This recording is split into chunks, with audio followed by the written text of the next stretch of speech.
ನಮಸ್ಕಾರ. Cosmic society YouTube ಚಾನಲ್ಗೆ ಸ್ವಾಗತ.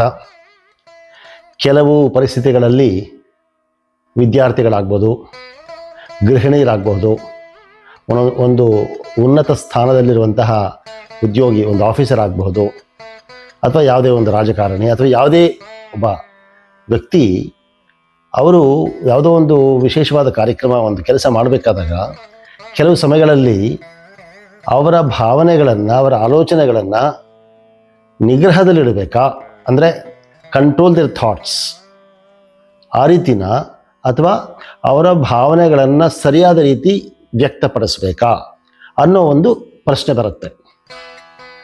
ಇಂಥ ಸಮಸ್ಯೆ ಅರ್ಜುನನಿಗೂ ಸಹ ಬರುತ್ತೆ ಮಹಾಭಾರತದಲ್ಲಿ. ಅದಕ್ಕೆ ಭಗವಾನ್ ಕೃಷ್ಣ ಹೇಳುವಂಥದ್ದು ಕರ್ಮಯೋಗದಲ್ಲಿ. ಬನ್ನಿ ಈ ಶ್ಲೋಕ ನೋಡೋಣ.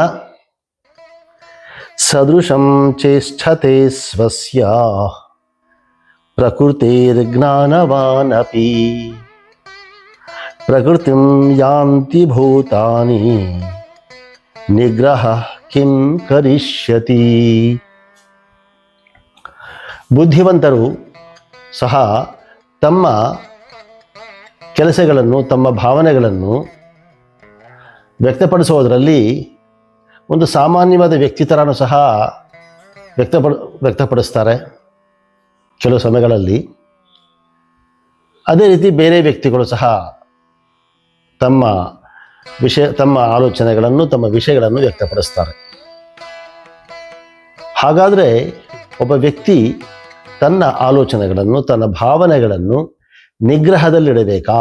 Should a person control his thoughts, her thoughts?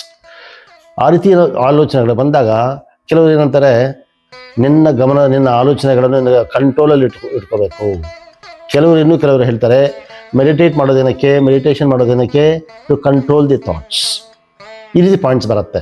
So ಹಾಗಾದರೆ ಒಬ್ಬ ವ್ಯಕ್ತಿ ತನ್ನ ಥಾಟ್ಸನ್ನು, ತನ್ನ ಭಾವನೆಗಳನ್ನು, ಆಲೋಚನೆಗಳನ್ನು ಕಂಟ್ರೋಲ್ ಮಾಡಬೇಕಾ ಅಥವಾ ಏನು ಮಾಡಬೇಕು? ಸಾಮಾನ್ಯವಾಗಿ ನಮಗೆ ಗೊತ್ತಿರುವಂಥದ್ದು, ಪ್ರತಿಯೊಬ್ಬ ವ್ಯಕ್ತಿಯೂ ಸಹ ಒಂದು ಮಗು ಹುಟ್ಟಿದಾಗ ಮನುಷ್ಯನಾಗಿ ಪ್ರತಿಯೊಂದು ಎಲ್ಲ ನಾಲೆಡ್ಜು, ಎಲ್ಲ ವಿವೇಕ, ಜ್ಞಾನ ಪರಿಣಿತರಾಗಿ ಹುಟ್ಟೋಲ್ಲ. ಅದು ಈ ಶ್ಲೋಕದಲ್ಲಿ ತಿಳಿಸುತ್ತೆ. ಜನ್ಮನ ಜಾಯತೆ ಶೂದ್ರ ಸಂಸ್ಕಾರಾದ್ ದ್ವಿಜವುಚ್ಯತೆ ವೇದ ಪಾಠೇತ್ ಭವೇದ್ ವಿಪ್ರ ಬ್ರಹ್ಮ ಜಾನಾತಿ ಬ್ರಾಹ್ಮಣ. ಅಂದರೆ ಜನ್ಮನ ಜಾಯತಿ ಶೂದ್ರ, ಹುಟ್ಟಿದಾಗ ಪ್ರತಿಯೊಬ್ಬರು ಸಹ ಒಂದು ಅನಿಮಲ್ ಇನ್ಸ್ಟಿಂಕ್ಟ್ಸಿಂದ, ಅಂದರೆ ಪ್ರಾಣಿಯ ಪ್ರವೃತ್ತಿಗಳಿಂದ. ಪ್ರಾಣಿ ಪ್ರವೃತ್ತಿ ಅಂದರೆ ಏನು? ಆಹಾರ ನಿದ್ರಾ ಭಯ ಮೈಥುನ, ತಿನ್ನಬೇಕು, ನಿದ್ದೆ ಮಾಡಬೇಕು, ಸ್ವಲ್ಪ ಖುಷಿಯಾಗಿರಬೇಕು, ಜೀವನ ಹೇಗೋ ಹಾಗೆ ನಡೆಸ್ಕೊಂಡು ಹೋಗಬೇಕು. ಇದು ಪ್ರಾಣಿ ಮಾಡುವಂಥದ್ದು. ಈ ಭಾವನೆಗಳು, ಈ ಒಂದು ಅಭಿವ್ಯಕ್ತಿತ್ವಗಳು, ಈ ಪ್ರವೃತ್ತಿಗಳು ಮನುಷ್ಯನಲ್ಲೂ ಇದೆ. ಹಾಗಾದರೆ ಮನುಷ್ಯ ಒಂದು ಹೆಜ್ಜೆ ಮುಂದೆ ಹೋದಾಗ ಸಂಸ್ಕಾರ ದ್ವಿಜವುಚ್ಯತೆ, ಸಂಸ್ಕಾರಗಳಿಂದ ದ್ವಿಜ ಅಂದರೆ ಎರಡನೇ ಜನ್ಮ, ಪುನರ್ಜನ್ಮ ಅಂತಲ್ಲ, ಎರಡನೇ ಜನ್ಮ. ಹಾಗಾದರೆ ಈ ಸಂಸ್ಕಾರಗಳಂದರೆ ಏನು? ಅವರು ನಾನು ಪ್ರಾಣಿಗಳ ಥರ ತಿಂಡಿ, ಊಟ, ನಿದ್ದೆ, ಸುಖ ಅನ್ನೋದು ಮಾತ್ರ ಅಲ್ಲದೆ ನಾನು ಮನುಷ್ಯನಾಗಬೇಕು, ನಾನು ಸಮಾಜಕ್ಕೆ ನನಗೆ ಏನಾದರೂ ಒಂದಷ್ಟು ಕೊಡುವಂಥದ್ದಿರಬೇಕು ಅನ್ನೋ ಭಾವನೆ ಬಂದಾಗ ಆ ವ್ಯಕ್ತಿಯಲ್ಲಿ ಅವನು ದ್ವಿಜ, ಅವನಿಗೆ ಎರಡನೇ ಜನ್ಮ ಸಿಕ್ಕಂಗಾಯಿತು. ಮೊದಲನೇದು ಪ್ರಾಣಿಯ ಜನ್ಮ, ಆ ವ್ಯಕ್ತಿಯಲ್ಲಿ ಬರೋಂಥ ಒಂದು ಅಪ್ಗ್ರೇಡೆಡ್ ಅಥವಾ ಒಂದು ಇಂಪ್ರೂವೈಸ್ಡ್ ಪರ್ಸನಾಲಿಟಿ ಆಯಿತು. ನೆಕ್ಸ್ಟು ವೇದ ಪಾಠೇತ್ ಭವೇದ್ ವಿಪ್ರ, ವೇದ ಪಠನ, ಉತ್ತಮ ಅಭ್ಯಾಸಗಳು, ಉತ್ತಮ ಶಿಕ್ಷಣ, ತನ್ನ ಜೀವನಕ್ಕೆ ಬೇಕಾದ ವಿಷಯಗಳು, ಮತ್ತು ನಾನು ಮನುಷ್ಯನಾಗಿದ್ದೀನಿ, ನನಗೂ ಒಂದು ಸಮಾಜಕ್ಕೂ ಒಂದು ನಂಟಿದೆ, ಒಂದು ಸಂಬಂಧ ಇದೆ, ನನಗೂ ಒಂದಷ್ಟು ಒಳ್ಳೇದು ಮಾಡಬೇಕು, ನನ್ನ ಫ್ಯಾಮಿಲಿ ಮೆಂಬರ್ಸ್ಗೂ ಸಹ ಏನಾದರೂ ಒಂದು ಒಳ್ಳೇದು ಮಾಡಬೇಕು, ಸಮಾಜಕ್ಕೂ ನಾನೇನಾದರೂ ಕೊಡಬೇಕು ಅನ್ನೋ ಭಾವನೆ ಬಂದಾಗ ಅವನಲ್ಲಿ ಮನುಷ್ಯತ್ವ ಜಾಗೃತಿ ಆಗಿ ಅವನೇನಾಗ್ತಾನೆ? ವೇದ ಪಾಠೇದ್ ಭವೇದ್ ವಿಪ್ರ, ವಿಪ್ರನಾಗ್ತಾನೆ. ವಿಪ್ರ ಅಂದರೆ ಬುದ್ಧಿಜೀವಿ ಅಂತ ಅರ್ಥ. ಇದು 3ನೇ ಸ್ಟೇಜು. ನೆಕ್ಸ್ಟ್ ಬರುವಂಥದ್ದು ಏನಂತ ಹೇಳಿದ್ರೆ, ಬ್ರಹ್ಮ ಜಾನಾತಿ ಬ್ರಾಹ್ಮಣ, ಬ್ರಹ್ಮಜ್ಞಾನವನ್ನು ಪಡೆದು ಆ ವ್ಯಕ್ತಿ. ಬ್ರಹ್ಮಜ್ಞಾನ ಅಂದರೆ ಏನು? ನಾನು ಅಂದರೆ ಯಾರು, ನನಗೂ ಈ ಶರೀರಕ್ಕೂ ಏನು ಸಂಬಂಧ, ನಾನು ನನ್ನ ಜೀವನದ ಗುರಿ ಏನು, ಆ ಜೀವನದ ಗುರಿಯ ಹಾದಿಯಲ್ಲಿ ನಾನು ಇದೀನ, ಅದನ್ನು ಜೀವನದ ಗುರಿ ತಲುಪಬೇಕಾದ್ರೆ ನಾನು ಏನು ಮಾಡಬೇಕು, ತನ್ನ ಆತ್ಮಜ್ಞಾನವನ್ನು ಪಡೆಯುವಂಥದ್ದು. ಈಗ ವಿಪ್ರರು ಅಂದಾಗ ಅವರು ಒಂದಷ್ಟು ವಿಷಯಗಳು ತಿಳ್ಕೊಂಡಿದ್ದಾರೆ, ಬುದ್ಧಿಜೀವಿಗಳಾಗ್ತಾರೆ, ಇಂಟೆಲೆಕ್ಚುವಲ್ಸ್ ಅಂತ ಹೇಳ್ತೀವಿ. ಅದೇ ಬ್ರಹ್ಮ ಜಾನಾತಿ ಬ್ರಾಹ್ಮಣ ಅಂತ, ಬ್ರಹ್ಮಜ್ಞಾನವನ್ನು ಪಡೆದ ಬ್ರಾಹ್ಮಣ ಅಂತ ಹೇಳಿದಾಗ, ಆ ಬ್ರಹ್ಮತ್ವ ಅಂತ ಹೇಳಿದ್ರೆ ಆ ಒಂದು ವೈದಿಕ ದೀಕ್ಷೆಯಿಂದ ಅವರು ಒಂದು ಹೆಜ್ಜೆ ಮುಂದೆ ಹೋದಾಗ ಅದು ಆ ವೈದಿಕ ದೀಕ್ಷೆಯ ಒಂದು ಮುಂದಿನ ಹಂತದ ಅಭ್ಯಾಸಗಳನ್ನು ಮಾಡುವುದು, ಪ್ರಾಕ್ಟಿಕಲ್ ಆಗಿ ಮಾಡುವಂಥದ್ದು. One should sit and do work, one should sit and meditate, ಅಂತರ್ಮುಖಿ ಆಗಬೇಕು. ವೈದಿಕ ದೀಕ್ಷೆಯಲ್ಲಿ ಸಾಕಷ್ಟು ಬಹಿರ್ಮುಖವಾಗಿರ್ತಾರೆ, ಒಂದಷ್ಟು ಅಂತರ್ಮುಖಿ. ಆದರೆ ಅವನು ನಿಜವಾದ ಒಬ್ಬ ವ್ಯಕ್ತಿ ಅಂತರ್ಮುಖಿಯಾಗಿ ತನ್ನ ಬ್ರಹ್ಮಜ್ಞಾನವನ್ನು ಪಡಿಬೇಕಾದ್ರೆ, ಅಂದರೆ ಸೆಲ್ಫ್ ರಿಯಲೈಸೇಷನ್,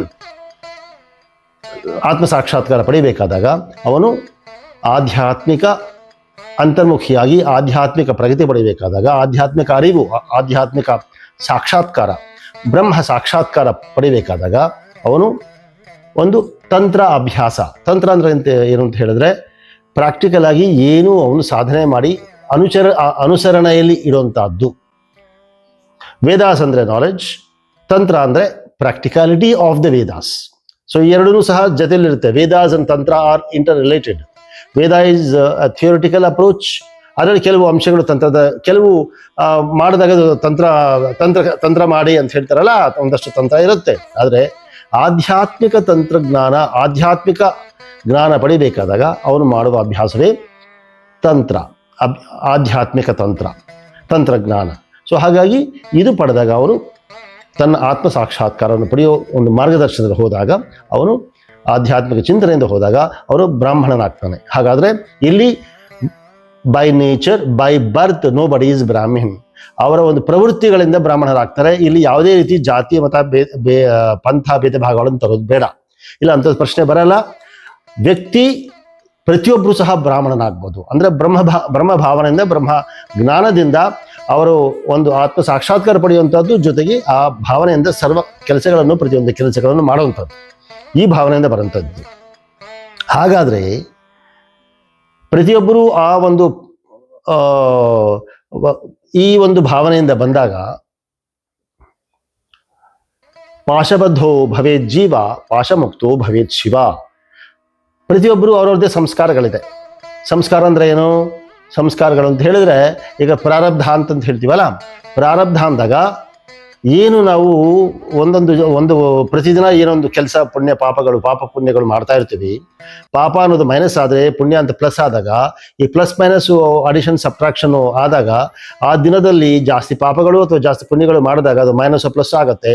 ಇದೇ ರೀತಿ ಪ್ರತಿದಿನ ಒಂದು ನಮ್ಮ ಬ್ಯಾಂಕ್ ಅಕೌಂಟಲ್ಲಿ ಆ್ಯಡ್ ಆಗ್ತಾ ಇರುತ್ತೆ. ಕೊನೆಗೆ ಯಾವುದೋ ಒಂದು ದಿನ ಈ ಶರೀರ ಬಿಟ್ಟು ಇನ್ನೊಂದು ಶರೀರ ಪಡಿಬೇಕಾದಾಗ ಅದು ಬಹುಶಃ ಜಾಸ್ತಿ ಮೈನಸ್ ಇರ್ಬೋದು ಅಥವಾ ಪ್ಲಸ್ ಇರ್ಬೋದು. ಅದು ಏನಿದೆಯೋ ಅದು ಆ ಬ್ಯಾಂಕ್, ಆ ಗಂಟು ಇದೆಯಲ್ಲ, ನಾವು ಮಾಡಿರೋ ಒಂದು ಪ್ರಾರಬ್ಧದ ಗಂಟು, ಆ ಗಂಟನ್ನು ಅದು ಬೇರೆ ಯಾರಿಗೂ ಟ್ರಾನ್ಸ್ಫರ್ ಮಾಡೋಕ್ಕಾಗಲ್ಲ. ಅದು ನಮ್ಮ ಜೊತೆನೇ ಅದು ಹಿಂದೆ ಬರುತ್ತೆ, ಅದು ನಮ್ಮ ಹಿಂಬಾಲಿಸ್ತಾ ಬರುತ್ತೆ. ಅದನ್ನು ಕಳೆದ ಜನ್ಮದಲ್ಲಿ ಮಾಡಿರುವಂಥದ್ದು ಈ ಜನ್ಮದಲ್ಲಿ ಅನುಭವಿಸ್ಬೇಕು. ಈ ಜನ್ಮದಲ್ಲಿ ಮಾಡಿರುವಂಥದ್ದು ಮತ್ತೆ ಪುನಃ ಇನ್ನೊಂದು ಜನ್ಮದಲ್ಲಿ ನಾವು ಅದನ್ನು ಅನುಭವಿಸ್ಬೇಕಾಗತ್ತೆ. ಈಗ ನಾವು ಹೇಳ್ತೀವಲ್ಲ, ಕರ್ತವ್ಯ ಮಾಡಬೇಕು, ಫಲ ಅಪೇಕ್ಷೆ ಮಾಡಬಾರ್ದು ಅಂತ. ಇಲ್ಲಿ ನೋಡಿ, ಫಲ ಅಪೇಕ್ಷೆ ಮಾಡದೇ ಇದ್ದು ಸಹ ನಮ್ಮ ಫಲ ಅಪೇಕ್ಷೆ ಮಾಡದೇ ಇದ್ರೂ ಸಹ ಫಲ ನಾವು ಮಾಡಿದ ಕರ್ತವ್ಯಗಳ ಫಲ ನಮ್ಮನ್ನು ಹಿಂಬಾಲಿಸುತ್ತಾ ಬರುತ್ತೆ. ಅದನ್ನೇ ನಾವು ಪ್ರಾರಬ್ಧ ಅಂತ ಹೇಳೋದು, ಅದನ್ನೇ ಸಂಸ್ಕಾರ ಅಂತ ಹೇಳೋದು. ಈ ಸಂಸ್ಕಾರಗಳ ಆಚರಣೆಯಲ್ಲಿ ಅವರು ಮಾಡುವ ಕೆಲಸಗಳು ಅದು ಅವರ ಒಂದು ನ್ಯಾಚುರಲ್ ಇನ್ಸ್ಟಿಂಕ್ಟ್ಸ್, ಅಂದರೆ ಅವರ ಒಂದು ಸ್ವಾಭಾವಿಕ ಪ್ರವೃತ್ತಿಗಳಿಂದ ಆಗಬಹುದು. ಅಥವಾ ಎರಡನೇ ಹಂತದಲ್ಲಿ ಅದೇನಂತ ಹೇಳ್ತೀವಿ, ಫಿಸಿಕಲ್ ಅಪ್ರೋಚ್, ಶರೀರಕ್ಕೆ ಮಾತ್ರ ಅನ್ವಯಿಸುವಂತಹದ್ದು. ಸ್ವಲ್ಪ ಒಂದಷ್ಟು ಮನಸ್ಸಿಗೆ ಹೋಗುತ್ತೆ, ಫಿಸಿಕೋ ಸೈಕಿಕ್ ಅಂತ, ಶರೀರದಿಂದ ಮನಸ್ಸಿಗೆ. ಅದು ಯಾವಾಗ ಬರುತ್ತೆ? ನಾವು ಬುದ್ಧಿಜೀವಿಗಳಾದಾಗ, ವಿಪ್ರರಾದಾಗ ಶರೀರದಿಂದ ಮನಸ್ಸಿಗೆ ಕಡೆ ಹೋಗುವಂಥದ್ದು ಗಮನ. ಆ ಮನಸ್ಸಿಗೆ ಬಂದಾಗ ಏನಾಗುತ್ತೆ ಅಂತ ಹೇಳಿದ್ರೆ ವಿಪ್ರರಾಗ್ತಾರೆ.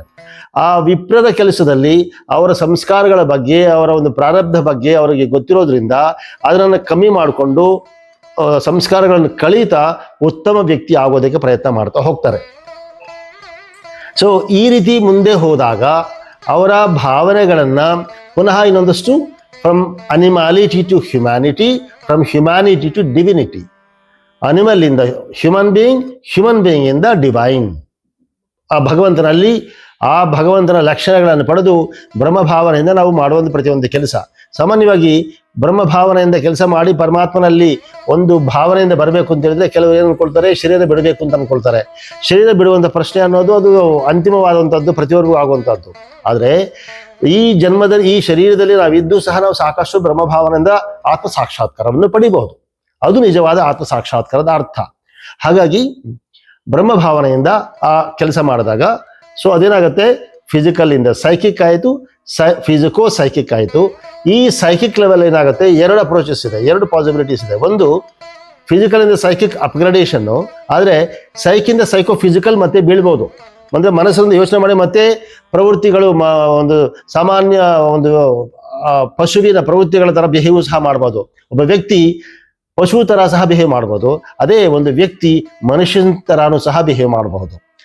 ಅದಾದ ಮೇಲೆ ನೆಕ್ಸ್ಟ್ ಸ್ಟೆಪ್ ಏನಪ್ಪ ಅಂತ ಹೇಳಿದ್ರೆ, ಮನುಷ್ಯನು from psychic to psycho spiritual, ಮಾನಸ ಆಧ್ಯಾತ್ಮಿಕ, ಆ ಸೈಕೋ ಸ್ಪಿರಿಚುವಲ್ ಅಪ್ರೋಚ್ ತಗೋಬಹುದು. ಇದು human tendencies, human psychic approaches ಅಂತ. ಪ್ರತಿಯೊಬ್ಬ ವ್ಯಕ್ತಿಯ ಶರೀರ ಮಾನಸ ಆಧ್ಯಾತ್ಮಿಕ ಅಥವಾ ಆಧ್ಯಾತ್ಮಿಕ ಪ್ರವೃತ್ತಿಗಳು ಅದು ಹೋಗುವಂಥ ಒಂದು ಥಾಟ್ಸ್. ಸೊ ಈ ರೀತಿ ಹೋದಾಗ ಅವರ ಪ್ರಗತಿ ಇದೆ. Physicality to mentality or to the psychic level, psychic progress. ಅದೇ ರೀತಿ ಸೈಕಿಕ್ ಬೆನಿಫಿಟ್ಸ್ ಇಂದ ಸೈಕೋ ಸ್ಪಿರಿಚುವಲ್, ಮಾನಸ ಆಧ್ಯಾತ್ಮಿಕ. ಅದು ಬಂದಾಗ ಅವರು ಬ್ರಾಹ್ಮಣರಾಗೋದಕ್ಕೆ ಬ್ರಹ್ಮ ಭಾವನೆಯಿಂದ, ಬ್ರಾಹ್ಮಣ ಅಂತ ಜಾತಿ ಅಂತಲ್ಲ, ಪುನಃ ಮತ್ತೆ ಹೇಳ್ತಿದ್ದೀನಿ. ಹಾಗಾಗಿ ಮತ್ತೆ ಅವರು ಆ ಒಂದು ಅನಿಮಾಲಿಟಿಯಿಂದ ಹ್ಯುಮ್ಯಾನಿಟಿಯಿಂದ ಡಿವಿನಿಟಿ ಕಡೆ ಹೋಗೋದಕ್ಕೆ ಪ್ರಯತ್ನ ಮಾಡ್ತಾರೆ.